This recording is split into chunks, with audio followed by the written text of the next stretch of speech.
वरी छा थो कहे इमाम हुसैन तो फरमाए नाना साईं के नाना साईं दुनिया वरी ईदी पर मां हुसैन वरी ॿी के फैसा जिन के फैसा नहीं सब तो सुभान अल्लाह अज रात आया नाना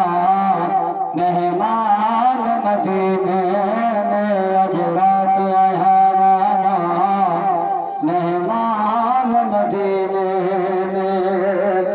पैद दुनिया दुस पैद दुनिया दस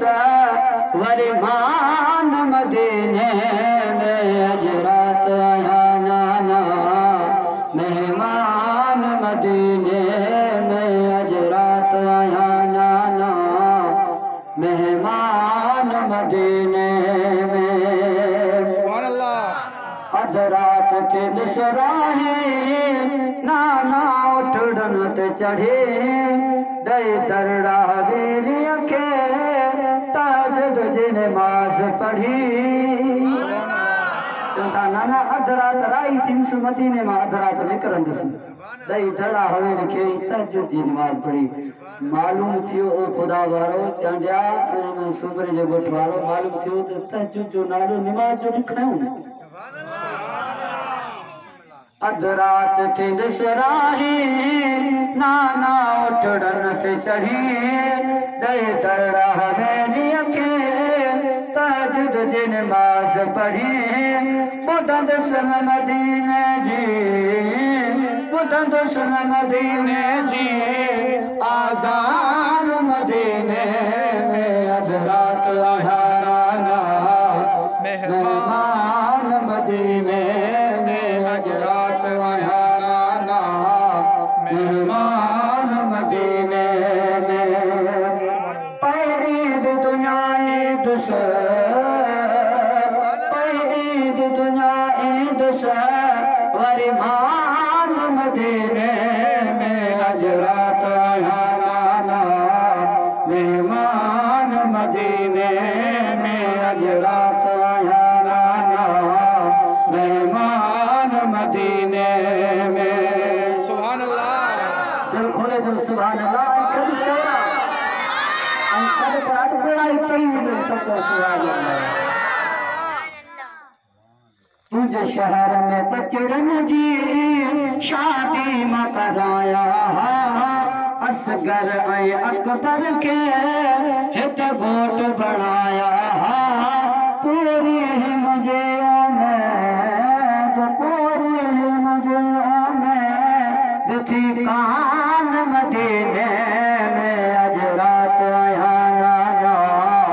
मेहमान मदीने में अज रात आया नाना अज रात आया नाना मेहमान मदीने में पैद दुनिया दुस पैद दुनिया दुस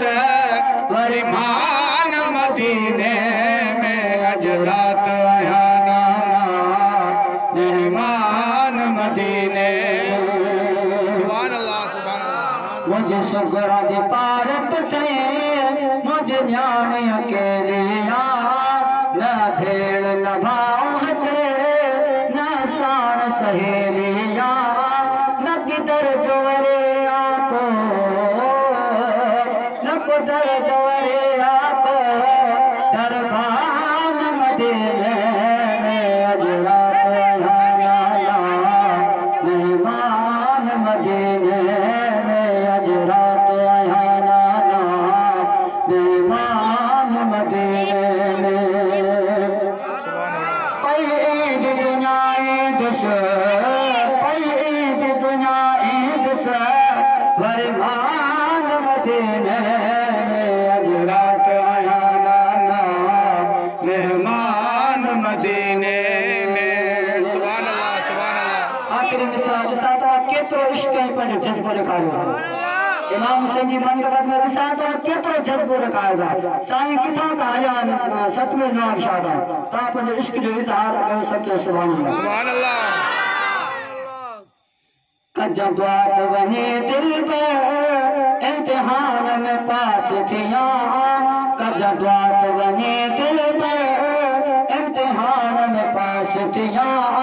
तुझे दीन ता असगर आए गुरदास अब्बास दिया कोई मिरल गिलाल चयो कोई मिरल गिलाल चयो सुल्तान मदीने में अज रात आया नाना मेहमान